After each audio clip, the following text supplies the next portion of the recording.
I want to show you real quick how I drain my spinach. This is frozen spinach, so there's a lot of water in it. I let it thaw. And I used to always wonder how come my lasagna turns out so watery, and part of it, the reason was because of the tofu and the spinach had so much water in it, until the company let me review this product, which I give it A+. It is absolutely wonderful, and it is called a Tofu Express. I'll try to remember to put a link below for you.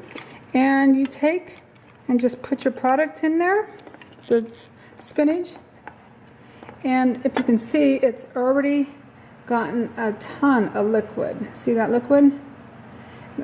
I can pour off a ton. Let me show you. I'll pour it in a bowl so you can see. There is a bowl. I just now put it down, just now. It's gotten that much liquid off of it. So that in your lasagna, unless you put some kind of thickener, would make your lasagna terrible.